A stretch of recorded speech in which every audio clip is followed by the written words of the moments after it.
जय सेवा साथियों, जय हिंद, जय भारत, जय छत्तीसगढ़। जैसे कि आप अभी देख रहे हैं, हाई कोर्ट का एक निर्देश आया है कि हाँ, जो प्रवेश है पुराने नियम, ऐसा लोग कह रहे हैं, लेकिन वो एक निर्देश दिया है कि कानूनी तरीके से उसको क्या है, प्रवेश लिया जाए।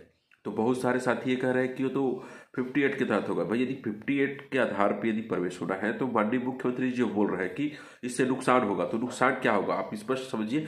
या तो वो 0% से प्रवेश लेने वाले हैं, या तो 20, 14, 16 से लेने वाला है। नुकसान आदिवासी को सबसे ज्यादा होगा, चाहे वो 20% आरक्षण से ले या 0% आरक्षण से ले। और राज्य सरकार आप देखिए, और अंतरिम राहत लेने सुप्रीम कोर्ट जा ही नहीं रही है। अंतरिम राहत का हमारा जो प्रयास था, जो पिछले 16 तारीख को लगा था, उसमें भी सरकार के जो वकील है उसने क्या कहा कि मुझे आधा घंटा और बोलने के लिए चाहिए, जिसमें मैं इसमें और बोलूँ। तो सुप्रीम कोर्ट ने समय नहीं दिया, फिर उसको आगे डेट डाल दिया। यदि हमको इस चीज़ को बचाना है, यदि आप इसको सोचिए, ST SC OBC का तीनों का तो नुकसान होगा यदि 0% मिलेंगे, यदि 20 मिलेंगे तो केवल ट्राइबल का नुकसान होगा। तो आप सोचिए कि इसके लिए आप लोग सहयोग करेंगे कि नहीं करेंगे। खासकर मैं सर्ववादी समाज संगठन को और कर्मचारी संगठन के लोगों को कहना चाहूंगा कि वो लोग करेंगे कि नहीं करेंगे। अब कब तक सरकार के साथ बैठ के उनके साथ घूमोगे, उनके साथ उनके गलत कामों पे साथ दोगे। DAV का प्रवेश जो हुआ, मेडिकल का जो प्रवेश हुआ, वो 20% के आधार पर हुआ। उसके खिलाफ अभी तक आपने क्यों नहीं बोला, उसका निंदा प्रस्ताव भी क्यों नहीं किया। साथियों, युवा लोग इस बात को समझ लें। छत्तीसगढ़ के जितने भी एडमिशन लेने वाले हो, D.Ed B.Ed वाले हो, चाहे B फार्मेसी D फार्मेसी वाले हो, मेडिकल वाले, तो वैसे भी वो 20% के कारण जो प्रवेश हुआ उसमें 12% जो छात्र थे वो नुकसान जो झेल ही रहे। क्या आप भी अब वैसा नुकसान झेलने के तैयार है? यदि आप तैयार है जैसे, लेकिन उसके लिए कोई दिक्कत नहीं है। यदि आप नुकसान चाहते हैं तो उसके लिए कोई दिक्कत नहीं है। लेकिन यदि आप नुकसान नहीं चाहते हो तो आप समझिए, आपको जल्दी अंतरिम राहत के लिए मेंशनिंग करना पड़ेगा, सुनवाई करवाना पड़ेगा सुप्रीम कोर्ट में। तो उसके लिए मैं आज जा रहा हूँ, मतलब आज मैं उसको मेंशनिंग करवा दूंगा।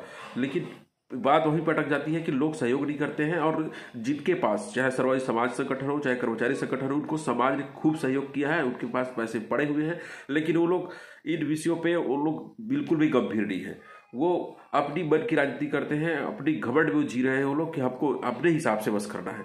तो समाज का नुकसान हो रहा है, मेडिकल का नुकसान आपने देख लिया है, और बाकी का नुकसान यदि आप चाहते हैं तो शांत बैठे रहिए, हाथ पे हाथ धर के बैठे रहिए। लेकिन यदि आपको इस नुकसान से बचना है तो सहयोग करिए, साथ आइए, तब हम मिलजुल के इस समस्या से निजात पा सकते हैं। नहीं तो ये समस्या बने रहेगा और नुकसान आपका होगा। और आप समझ लीजिए, यदि एक बार 20 से प्रवेश हो गया आपको सारी चीजों में, तो ये 20 का चलते रहेगा, आपको 12% हमेशा के लिए नुकसान हो जाएगा। इसमें इसके बाद कोई आवाज नहीं उठाएगा, कोई आंदोलन नहीं करेगा। ये प्रश्न समझ लीजिए, सब लोग केवल हाथ पे हाथ धरे बैठे रहेंगे। इस बात को मैं इसलिए दावे से भी कह सकता हूं क्योंकि जब 2012 से सतनामी समाज के संगठन KP खांडे और गुरु घासीदास कला साहित्य अकादमी का अध्यक्ष है, वो गया हुआ था। तो उसने वो जब गए हुए थे तो उसके बाद जो है हमारे समाज के लोग नहीं गए, वो लोग 9 साल बाद गए, वो भी मेरे जाने के बाद गए। तो आप स्पष्ट समझिए कि आपको किसके साथ मिलकर लड़ना है। यदि आपको अपना हक प्यारा है, या केवल इन लोगों के साथ रहने के आप मतलब इनका जो साथ दे रहा है समाज, जिसका नुकसान हमारे समाज के युवा लोग झेलते रहे, आप तय करिए और बताइए, तभी हम इसमें आगे बढ़ेंगे। नहीं तो पिछला मैंने जो कोशिश किया था वो भी असफल रहा। और यदि मैं आज ये मेंशनिंग करवाता हूँ और उसमें भी मैं असफलता पाता हूँ, मतलब आज तो नहीं होगा, मतलब 2 तारीख से होगा वो, तो उसके लिए हमको अभी से तैयारी करना पड़ेगा। आज से ही मेंशनिंग के सारे काम हमको तैयार करके रखने पड़ेंगे।